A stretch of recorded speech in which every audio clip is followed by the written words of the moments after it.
बिस्मिल्लाहिर्रहमानिर्रहीम। अस्सलाम वालेकुम दोस्तों, मैं हूं आरिफ शाहीन और न्यूज़ ऑन वेब के आज के अपने प्रोग्राम में आपको खुशामदीद कहता हूं। पाकिस्तान में बरसरे इक़्तिदार आने वाली चाहे कोई भी हुकूमत हो, वो अपनी अय्याशियों और अपने तमाम तर अखराजात पूरे करने के लिए सिर्फ़ और सिर्फ पेट्रोल की कीमत और बिजली की कीमत पर इत्तफाक किए हुए हैं। इसके अलावा किसी सोर्स ऑफ इनकम के बारे में उनका कोई ध्यान ही नहीं है और ना ही वो करना चाहते हैं। चाहे मौजूदा हुकूमत हो या साबका हुकूमतें हों, इन हुकूमतों में शामिल अफराद चाहे वो सियासतदान हों या ब्यूरोक्रेट हों, उनको आवाम पर बिजली और पेट्रोल पर टैक्सों के बोझ के अलावा कुछ नज़र ही नहीं आता, या यूँ कह लें कि वो इतने नाअहल हैं कि वो कुछ और कर ही नहीं सकते। उनके लिए सबसे आसान हदफ बिजली और पेट्रोल की कीमतों में बेपनाह इजाफा है और इससे ही हुकूमती अखराजात चलाए जा रहे हैं। इस सिलसिले में क्योंकि पाकिस्तान में बिजली की पैदावार ज़्यादा होने के बावजूद लोड शेडिंग भी जारी है और दूसरी तरफ बिजली की कीमतें आसमान से बातें कर रही हैं। अब तो हालत ये हो गई है कि गरीब आवाम के लिए बिल देना नामुमकिन हो चुका है। इस हवाले से मैंने एक स्टडी करने की कोशिश की है जिसमें ये देखा है कि पाकिस्तान में बिजली की असल कीमत क्या है, कौन से वो मुआहदे हैं जिनकी वजह से लोगों को महंगी बिजली मिल रही है और ये कैसे ठीक हो सकती है। इस स्टडी में तमाम हकायक आपके सामने रखूँगा क्योंकि ये स्टडी में बहुत ज़्यादा तफसीलात हैं। इस वजह से इसको हमने मुख्तलिफ इकसात में तरतीब दे दिया है ताकि हर किस्त में आपको एक तफसील मुहैया की जा सके। इन सब बातों से पहले मेरी आपसे गुजारिश है, अगर आपने मेरा चैनल सब्सक्राइब नहीं किया तो इसे सब्सक्राइब कर लें और अगर आपको वीडियो अच्छी लगे तो इसे लाइक कर दिया करें। आज के व्लॉग में हम बात करेंगे कि पाकिस्तान में जो बिजली के भारी भरकम बिल हैं जो आवाम की इस्तेदाद से भी ऊपर हो चुके हैं, उनकी असल वजूहात क्या हैं और जो लोड शेडिंग का एक ना ख़त्म होने वाला सिलसिला है। अचानक बिजली की तलब ज़्यादा होती है तो वापडा वाले लोड शेडिंग कर लेते हैं, उसकी वजूहात क्या है, ये आज हमारे पहले व्लॉग का मेन टॉपिक होगा। तो दोस्तों, एक बात तो तय है कि मौजूदा जो तरक्की याफ्ता दौर है और जिस तरह आजकल के दौर में तरक्की हो रही है, किसी भी मुल्क की तरक्की का दारोमदार वहाँ पर पैदा होने वाली बिजली पे बराह रास्त है और वहाँ की हुकूमतों की ये जिम्मेदारी होती है कि वो सस्ती और बिला तातल बिजली की फराहमी यकीनी बनाएं ताकि सनतें चल सके, ज़राअत में बिजली इस्तेमाल हो सके और उनसे पैदा होने वाली चीज़ों से वही लोग हमारे ताजर आलमी मार्केट में मुकाबला कर सकें। अगर बदकिस्मती की बात है कि पाकिस्तान में गुज़श्ता 30-35 साल से जो कुछ हो रहा है वो मुझे नहीं लगता कि वो लोग पाकिस्तान या पाकिस्तानी अवाम के किस हद तक हामी हैं या वफादार हैं। मैं उन्हें गद्दार तो नहीं कहूँगा, लेकिन एक बात तय है कि पाकिस्तान में बरसरे इक़्तिदार आने वाले चाहे वो सियासतदान हों या वो ब्यूरोक्रेट हों, वो आवाम की मजबूरियों और उनके हालत ज़ार को इस्तेमाल करते हुए अपने और अपने दोस्तों को माली फ़ायदा देने की कोशिश करते हैं और इन माली फ़ायदों के लिए उन्होंने पूरे पाकिस्तानी अवाम को स्टेक पे लगा दिया। न सिर्फ अवाम को बल्कि पाकिस्तान की पूरी इकॉनमी को उन्होंने दांव पर लगा दिया है। पाकिस्तान में बिजली के सिस्टम को समझने के लिए ये बहुत ज़रूरी है कि पहले हम देखें कि ये बिजली का निज़ाम है क्या है। पाकिस्तान में बिजली और पानी का ज़िम्मेदार इदारा वापडा है।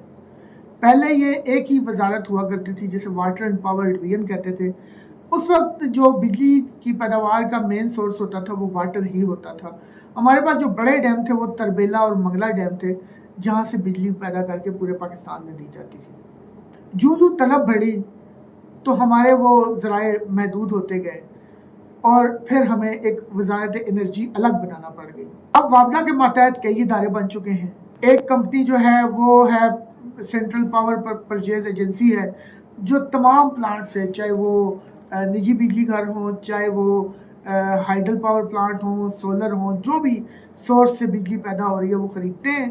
ख़रीद के पाकिस्तान भर में 12 डिस्ट्रीब्यूशन कंपनीज हैं जिसमें इस्लामाबाद के दूध में आइस्को है, लाहौर के लिए लेस्को है और कराची के लिए जो है के इलेक्ट्रिक है। ऐसे ही मुल्तान और पेशावर कोयटा के लिए अलग अलग कंपनियां बनाई गई हैं। ये तमाम की तमाम कंपनियां वो कंपनियां हैं जिनके ज़िम्मे है कि ये अपने अपने इलाकों में बिजली तकसीम करेंगी, बिजली फ़रोख्त करेंगी اس کی بلنگ کریں گی، میٹرنگ کریں گی، اس کی مینٹیننس کریں گی، یہ ان کی ذمہ داری ہے۔ پھر ایک اور محکمہ ہے جسے کہتے ہیں NTDC، یہ ایک اپنی الگ کمپنی بنائی گئی ہے، جس میں یہ ہے کہ وہ جتنے پاور پلانٹس ہیں ان کو مین سسٹم کے ساتھ لنک کرتی ہے، اور وہ مین سسٹم NTDC آگے پھر تمام جتنی بھی یہ ڈسٹریبیوشن کمپنیاں ہیں ان کو بجلی فراہم کرتی ہے۔ پاکستان میں ہمارے حکمرانوں نے بجلی کی پیداوار میں اضافہ تو کر دیا، دھڑا دھڑ پلانٹ لگ گئے۔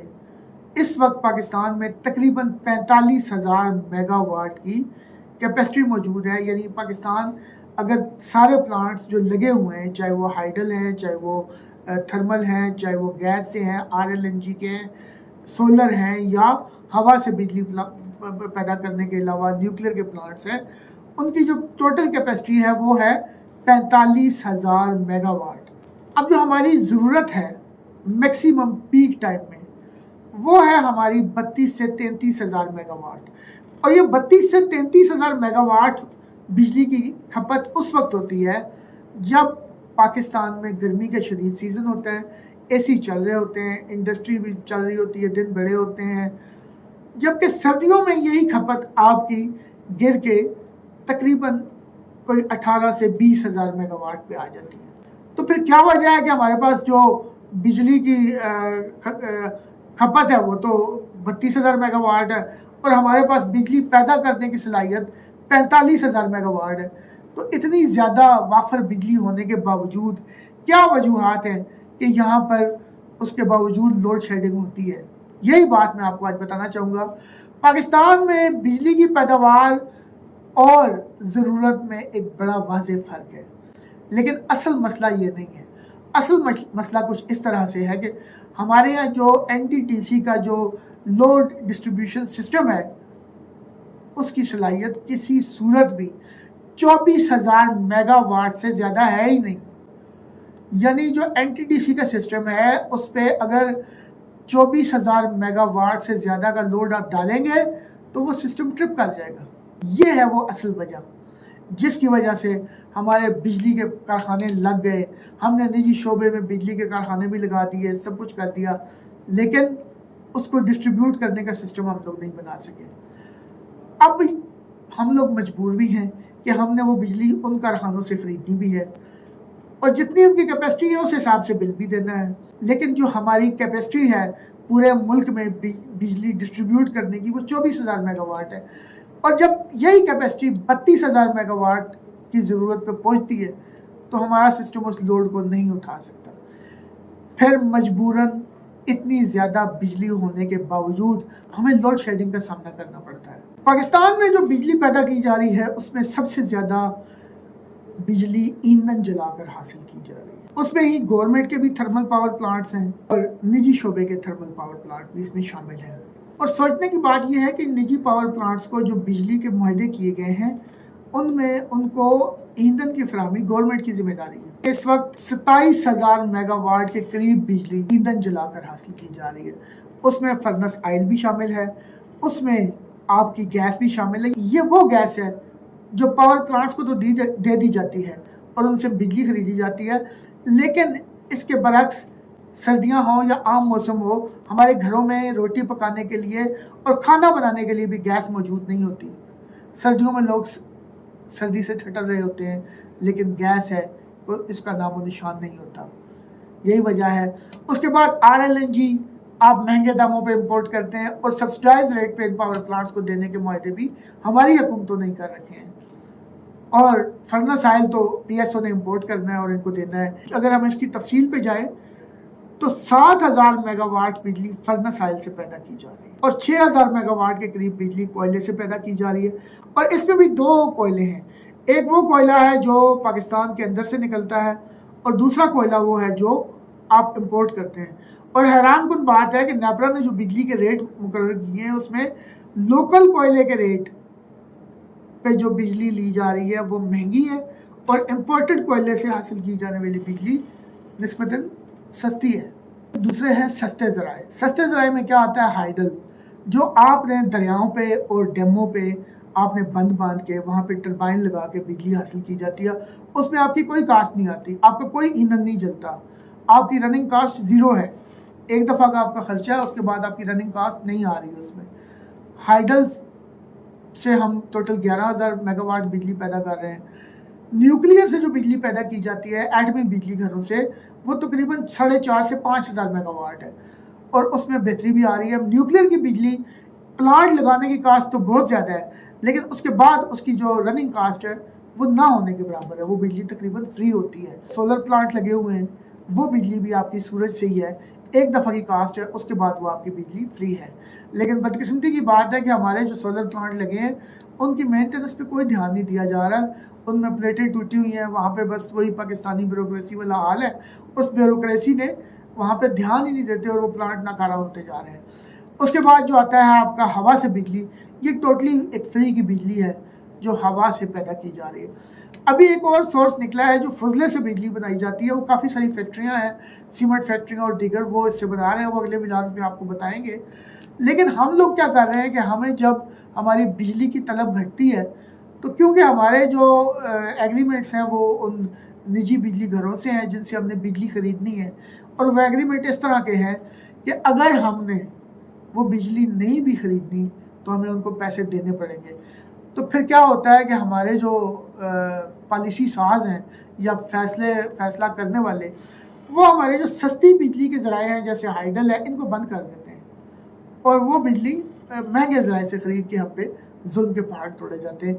ये हम डिटेल अगले व्लॉग में आपको बताएंगे कि कौन कौन सी कंपनियां हैं, उनके साथ क्या क्या एग्रीमेंट हुए हैं और उनसे किस रेट पे बिजली ख़रीदी जा रही है और किस तरह पाकिस्तानी का वहाँ पे वोट डाला जा रहा है। ये हम अगले प्रोग्राम में आपको बताएंगे। पाकिस्तान में बिजली की कीमतों में होशरबा इजाफे और लोड शेडिंग के पीछे जहाँ हमारे हुक्मरानों और ब्यूरोक्रेट्स की नाअहली, करप्शन और मिसमैनेजमेंट शामिल है, वहीं इसमें गद्दारी का उनसे मुस्तरद नहीं किया जा सकता।